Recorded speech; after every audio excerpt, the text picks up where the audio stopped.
Takwa Talks with AI. When Takwa Talks to Technology, obrolan ringan menambah ketakwaan. Assalamualaikum sahabat Takwa, senang sekali nih bisa ketemu lagi di obrolan kita.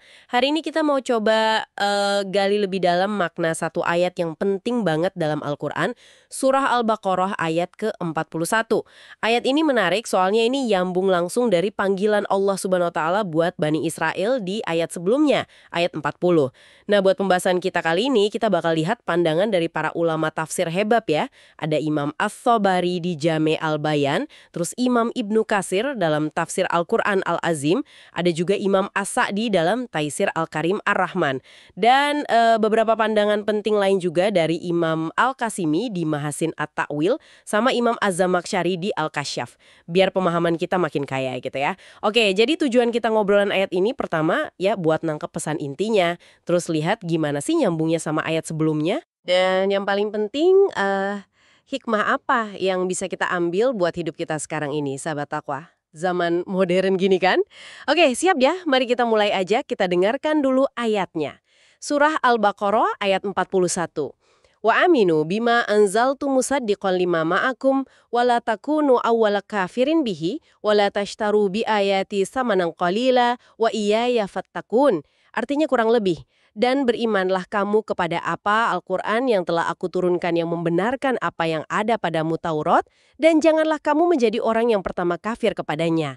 Janganlah kamu menukarkan ayat-ayatku dengan harga yang rendah, dan hanya kepadakulah kamu harus bertakwa. Baik, sebelum kita bedah satu-satu nih, penting banget kita lihat dulu kaitannya ayat ini sama ayat 40 sebelumnya. Istilahnya itu munasabah. Di ayat 40 itu kan Allah Subhanahu wa Ta'ala manggil Bani Israel, ya keturunan Nabi Yakub alaihissalam, buat ingat nikmat-nikmatnya yang banyak banget dan juga buat menuhin janji mereka ke Allah. Nah, ayat 41 ini datang kayak penjelasan lebih detailnya gitu. Penekanan pada salah satu bagian paling penting dari janji itu. Jadi kayak dari panggilan yang umum, terus ayat 41 ini lebih spesifik ke perintahnya gitu ya. Saya ingat juga Imam Ibnu Katsir nyebutin ada semacam perubahan nuansa juga ya. Iya, betul. Kalau ayat 40 itu lebih ke tarhib, kayak ajakan halus sambil ngingetin nikmat. Nah, ayat 41 ini mulai ada tarhibnya, semacam peringatan gitu ya, agak keras. Tepat sekali. Jadi panggilan umum di ayat 40 itu dijawab dengan perintah yang konkret di ayat 41 ini. Nah, perincian janji itu dimulai dengan firman-Nya, wa aminu bima anzaltu musaddiqan lima ma'akum.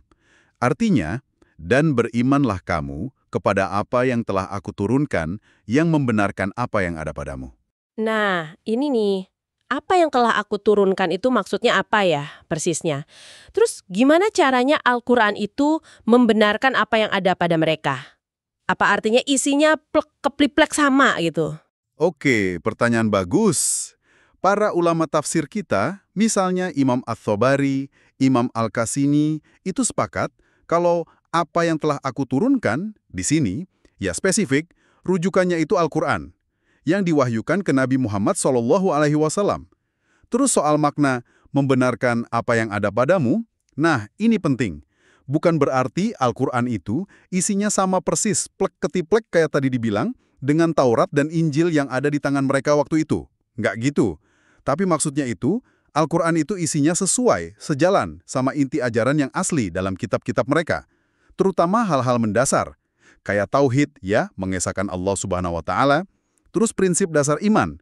Dan yang penting banget nih, informasi atau nubuat soal kedatangan Nabi terakhir, Nabi Muhammad SAW, lengkap dengan ciri-cirinya. Itu ada di kitab mereka. Oh, jadi kesesuaian ini harusnya jadi bukti kuat buat mereka ya, buat percaya? Betul sekali. Imam As-Sa'di dalam tafsirnya, beliau menekankan poin ini banget. Kata beliau, fakta bahwa Al-Quran itu membenarkan kitab mereka sendiri, itu seharusnya jadi motivasi paling kuat buat Bani Israel untuk beriman.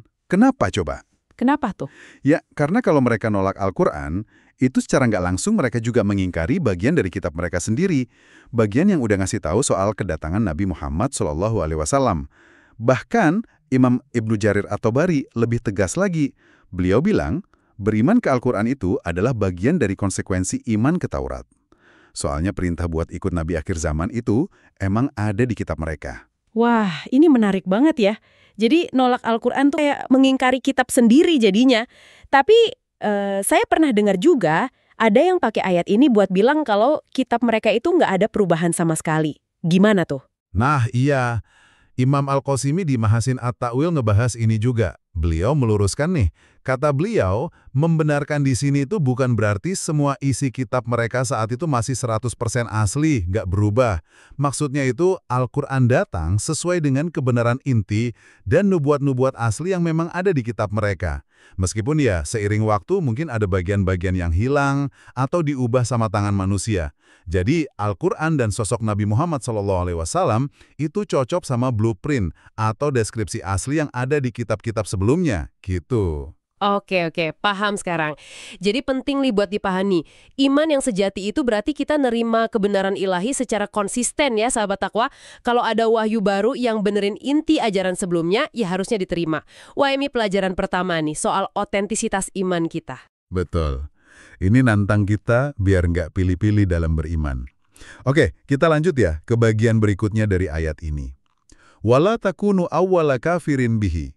Artinya, dan janganlah kamu menjadi orang yang pertama kafir kepadanya. Wah, ini kedengarannya keras banget ya. Iya, keras banget. Kenapa disebut orang yang pertama kafir? Kan orang-orang musyrik Quraisy di Mekah udah nolak duluan sebelum dakwah nyampe ke Bani Israel di Madinah. Nah, ini pertanyaan bagus lagi. Sering jadi pertanyaan ini. Iya kan? Gimana penjelasannya? Jadi gini, para mufassir, termasuk Imam Al-Qasimi, Ibnu Katsir, dan yang lain, itu ngejelasin kalau kata pertama atau awal di sini itu sifatnya relatif. Maksudnya Maksudnya gimana tuh relatif? Maksudnya, janganlah kalian jadi kelompok pertama di kalangan ahli kitab yang mengingkari Al-Quran. Gitu. Peringatan ini secara khusus emang ditujukan ke komunitas Yahudi di Madinah waktu itu. Mereka kan kelompok Bani Israel pertama yang ketemu langsung dan nerima dakwah Al-Quran dari Nabi Muhammad SAW. Ah gitu ya, jadi fokusnya ke posisi mereka sebagai ahli kitab yang harusnya lebih paham, lebih siap nerima gitu ya. Tepat sekali. Ada ironi di sini sebenarnya yang disorot sama Imam Az-Zamakhsyari dalam Al-Kasyaf. Bani Israel ini kan punya bekal ilmu dari kitab mereka. Udah nunggu lama kedatangan Nabi akhir zaman. Mereka seharusnya jadi golongan yang paling pertama nyambut dan beriman. Tapi faktanya, Justru mereka termasuk yang paling awal nolak. Wah, ini persis kayak yang digambarin di ayat lain, Al-Baqarah ayat 89. Di situ diceritain, mereka dulu berharap banget Nabi datang biar bisa menang lawan musuh-musuh mereka. Tapi begitu Nabi yang ciri-cirinya mereka kenal itu datang, malah ingkar. ya ampun miris banget ya jadinya. Terus Imam As-Sa'di tadi juga menekankan kalau ungkapan jangan jadi yang pertama kafir ini lebih keras celaannya daripada sekedar jangan kafir. Kok bisa gitu? Iya, karena ini menyoroti betapa buruknya sikap mereka. Udah tahu, punya ilmunya, tapi malah buru-buru nolak. Akibatnya fatal banget. Mereka nggak cuma nanggung dosa kekafiran mereka sendiri, tapi juga dosa orang-orang dari kalangan mereka yang ikut-ikutan nolak. Gara-gara terpengaruh sikap pemimpin atau tokoh mereka, jadi pelopor dalam penolakan kebenaran itu bebannya berat banget. Oh iya, soal kata gantinya atau bih dalam frasa kafir kepadanya, ada sedikit diskusi di kalangan ulama. Oh gitu, gimana tuh? Ada yang bilang itu rujukannya ke Nabi Muhammad SAW, ada juga yang bilang ke Al-Quran. Tapi Imam Ibnu Katsir nyimpulin, ya dua-duanya nyambung erat. Ingkar ke Al-Quran, ya sama aja ingkar ke Nabi yang bawa. Begitu juga sebaliknya. Oke, wah ini langsung ingetin kita ke tanggung jawab ilmu ya sahabat takwa. Makin kita tahu soal kebenaran, makin gede tanggung jawab kita buat nerima, ngamalin, dan nyampein dengan jujur. Jangan sampai kita malah jadi pionir gitu dalam nolak atau nyembunyiin kebenaran cuma gara-gara nggak sesuai sama keinginan kita. Pelajaran penting nih yang ketiga. Sangat relevan. Nah, kita masuk ke bagian ketiga ayat ini ya. Wala tashtaru bi ayati thamanan qalila. Artinya, dan janganlah kamu menukarkan ayat-ayatku dengan harga yang rendah. Apa ya maksudnya menukarkan ayat Allah ini? Terus harga yang rendah itu apa sih? Apa ini kayak jual beli beneran gitu? Bukan jual beli harfiah. Kata menukarkan atau membeli tashtaru dalam bahasa Arabnya, di sini itu kayak dijelasin Imam Al-Qasimi dan Az-Zamakhsyari, itu metafora aja. Artinya itu tindakan memilih atau mengganti petunjuk Allah Subhanahu wa Ta'ala dengan sesuatu yang lain, sesuatu yang nilainya jauh lebih rendah. Mereka lebih milih untung dunia yang sementara daripada kebenaran ilahi yang abadi. Terus ayat-ayatku itu apa? Dan contoh konkret harga yang rendah itu kayak gimana? Oke, ayat-ayatku atau biayati dalam konteks ini, ya ajaran-ajaran Allah, perintah larangannya. Dan lebih spesifik lagi, ya pengetahuan yang mereka punya dari kitab-kitab mereka soal kebenaran Nabi Muhammad SAW dan Al-Quran. Mereka tahu ciri-cirinya, tapi milih nyembunyiin. Nah, harga yang rendah atau thamanan qalilan ini, ya segala macam keuntungan duniawi yang mereka takut bakal hilang kalau mereka beriman. Contohnya apa? Kata para ulama kayak As-Sa'di dan Az-Zamakhsyari, bisa jadi itu kedudukan sosial, bisa jabatan kepemimpinan yang disebut riyasah itu, bisa kekayaan, pengaruh, atau bahkan suap. Ada riwayat dari Muqatil bin Sulaiman yang nyebutin, katanya pemimpin-pemimpin Yahudi waktu itu takut kehilangan pendapatan tahunan mereka, jatah dari pengikutnya kalau mereka masuk Islam. Oh, jadi intinya takut kehilangan privilege duniawi ya? Takut nggak populer lagi, takut kehilangan jabatan, takut rezekinya seret gitu ya? Bener sekali, itu intinya. Mereka nimbang-nimbang nih, ikut kebenaran tapi konsekuensinya kehilangan status quo duniawi, atau pertahanin status quo dengan cara nyembunyiin atau nolak kebenaran. Dan pilihan mereka jatuh ke yang kedua. Ada ungkapan yang terkenal banget dari seorang tabi'in mulia Al-Hasan Al-Basri rahimahullah. Sering dikutip para mufasir, termasuk Ibnu Katsir.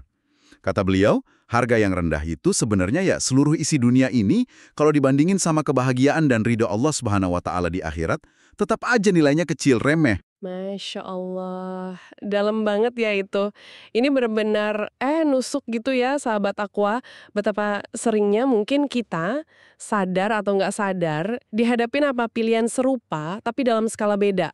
Milih buat sedikit ngepasin kebenaran biar diterima lingkungan, milih diam aja pas lihat kemungkaran demi jaga hubungan baik, atau bahkan na'udzubillah manipulasi ajaran agama buat untung materi atau jabatan. Ini kan bentuk modern dari nukar ayat Allah dengan harga rendah ya. Tepat sekali. Peringatan ini relevan banget. Imam Al-Qunuji dalam Fathul Bayan negasin loh, meskipun ayat ini turunnya terkait Bani Israel, pesannya itu abadi, berlaku buat siapa aja, termasuk kita umat Islam. Siapapun yang ngorbanin kebenaran demi secuil untung dunia, ya dia masuk dalam cakupan ayat ini. Oh iya, ada juga penafsiran menarik dari Abu Al-Aliyah. Beliau ngaitin harga rendah ini sama larangan ngambil upah buat ngajarin ilmu agama, berdasarkan ajaran yang katanya ada di kitab mereka. Tapi Imam Ibnu Katsir ngasih penjelasan lebih lanjut sih, soal bolehnya nerima upah buat ngajar Al-Quran dalam kondisi tertentu, sesuai hadis. Tapi poin utamanya tetap sama, jangan korbanin ajaran Allah demi materi. Tadi Imam As-Sa'di juga nyambungin pilihan ini sama ketiadaan takwa ya? Betul, menurut Imam As-Sa'di, keberanian seseorang milih dunia yang hina dengan ngorbanin ayat Allah, itu tanda kalau takwa udah nggak ada, atau tipis banget di hatinya. Nah, ini bawa kita ke bagian terakhir ayat ini. Wa iyaya fattaqun, artinya, dan hanya kepadakulah kamu harus bertakwa. Nah, ayat ini ditutup lagi nih dengan perintah takwa. Mirip ya sama penutup ayat 40 yang nyuruh buat takut, rahbah hanya ke Allah Subhanahu wa Ta'ala. Apa penekanan khusus takwa di sini? Penekanannya ada di kekhususan atau pembatasan. Jadi struktur kalimat Arabnya, iyaya fattaqun, hanya kepadaku, maka bertakwalah kamu sekalian. Itu pakai gaya bahasa yang mendahulukan objeknya, iya ya, hanya kepadaku, buat ngasih makna pengkhususan. Namanya Al-Hasyr. Artinya apa? Artinya, rasa takut dan kesadaran kalian akan pengawasan Allah itu harus fokus, tertuju hanya kepada Allah Subhanahu wa Ta'ala. Jangan takut sama selain Dia. Jangan takut kehilangan jabatan, harta, pengikut, atau penilaian manusia kalau kalian harus bela kebenaran. Rasa takut ke Allah harus ngalahin semua rasa takut lain. Imam Az-Zamakhsyari bahkan bilang loh, penekanan pengkhususan di sini itu lebih kuat daripada di Iyyaka na'budu di Al-Fatihah. Wah, lebih kuat ya. Dan ini nyambung banget ya sama larangan sebelumnya. Nyambung banget. Para ulama kayak As-Sa'di, Al-Qasimi ngejelasin gini, Kalau orang benar-benar takwa hanya ke Allah, ya logikanya dia pasti bakal ngutamain iman dan ngikutin perintah Allah di atas semua harga rendah tadi. Sebaliknya, kalau dia berani nukar ayat Allah demi dunia, ya itu nunjukin ada masalah serius sama takwanya. Jadi, perintah takwa di akhir ini kayak jadi kunci solusinya. Punya takwa yang benar ke aku aja, pasti kalian gak bakal tergoda buat ngelakuin pelanggaran-pelanggaran tadi. Kita juga perlu ingat ya definisi takwa yang bagus banget dari Tolk Ibnu Habib yang dikutip Ibnu Katsir itu. Takwa itu kamu ngerjain ketaatan ke Allah karena ngarep rahmat Allah di atas cahaya ilmu dari Allah, dan kamu ninggalin maksiat ke Allah karena takut siksa Allah di atas cahaya ilmu dari Allah. Jadi takwa itu bukan sekedar takut buta, tapi kesadaran pakai ilmu. Betul sekali, takwa yang landasannya ilmu dan kesadaran akan keagungan Allah, juga janji dan ancamannya. Oke deh, setelah kita bedah ayat ini pelan-pelan, rasanya banyak banget ya pelajaran yang bisa kita tarik buat hidup kita sekarang. Bisa dirangkumin lagi nggak poin-poin utamanya, biar lebih nempel gitu? Tentu. Jadi, dari obrolan kita soal surah Al-Baqarah ayat 41 ini, paling nggak ada 4 pelajaran penting nih yang relevan banget buat kita sahabat takwa. 1. Pentingnya iman yang otentik dan konsisten. Kita diajak buat nerima kebenaran ilahi secara utuh, terutama Al-Quran yang datang membenarkan inti ajaran nabi-nabi sebelumnya. Jangan pilih-pilih mana yang cocok sama selera kita aja. 2. Bahaya laten mendahulukan dunia. Godaan buat ngorbanin prinsip atau kebenaran demi harga rendah, entah itu status, harta, popularitas, jabatan, itu selalu ada loh. Kita harus selalu waspada dan tanya ke diri sendiri. Ada nggak ya ayat Allah dalam hidupku yang lagi aku gadain demi untung sesaat? 3. Tanggung jawab besar pemegang ilmu. Makin banyak kita tahu soal kebenaran, makin gede tanggung jawab kita buat jujur, ngamalin, dan nyampain. Jadi, yang pertama kafir atau pelopor dalam nolak nyembunyiin kebenaran padahal tahu, itu dosanya gede banget. 4. Takwa sebagai benteng utama. Nah, kunci dari semua ini adalah bangun takwa yang benar, yaitu rasa takut dan kesadaran yang fokusnya hanya ke Allah Subhanahu wa Ta'ala. Takwa inilah yang bakal motivasi kita buat selalu milih kebenaran dan bebasin kita dari takut ke selain Dia. Bener banget, di zaman sekarang ini ya sahabat takwa, di mana informasi itu banjir banget, opini seliweran di mana-mana, kadang kebenaran jadi kabur sama hoax atau fakta alternatif. Ayat ini benar-benar jadi pengingat kuat, kita dituntut buat selalu kritis, tabayun dulu, klarifikasi, dan jadiin Al-Quran sama Sunnah sebagai standar utama. Jangan sampai kita ikut arus aja, muter balikin ajaran cuma demi viral, demi likes, atau demi diterima sama mayoritas yang mungkin keliru. Itu kan sama aja kayak ngejual ayat Allah dengan harga murah versi era digital. Betul. Nah, sebagai penutup nih, mungkin ada satu renungan tambahan buat sahabat takwa. Ayat 41 ini kan ngingetin Bani Israel biar nggak jadi yang pertama kafir, terutama karena mereka punya ilmu. Nah, di zaman kita ini dengan segala kemudahan akses info dan komunikasi, mungkin kita perlu nanya ke diri sendiri nih, ada nggak ya cara-cara baru di mana kita, tanpa sadar, justru jadi pionir dalam nolak atau membelokin petunjuk ilahi? Mungkin bukan nolak terang-terangan ya, tapi bisa jadi lewat sikap cuek, apatis gitu sama ajaran agama. Atau nyari-nyari pembenaran buat hawa nafsu pakai tafsir yang keliru. Atau lebih mentingin adat dan tren sosial daripada perintah Allah Subhanahu wa Ta'ala yang jelas. Wah, ini tantangan kita bareng-bareng buat terus jaga kemurnian iman dan takwa kita. Wah, renungan yang dalam banget itu. Terima kasih banyak ya udah berbagi wawasan hari ini. Semoga obrolan kita ini bermanfaat ya sahabat takwa dan bisa nambah semangat kita buat terus belajar dan ngamalin ajaran agama kita. Takwa Talks with AI, when Takwa Talks to Technology. Obrolan ringan menambah ketakwaan. Wassalamualaikum warahmatullahi wabarakatuh.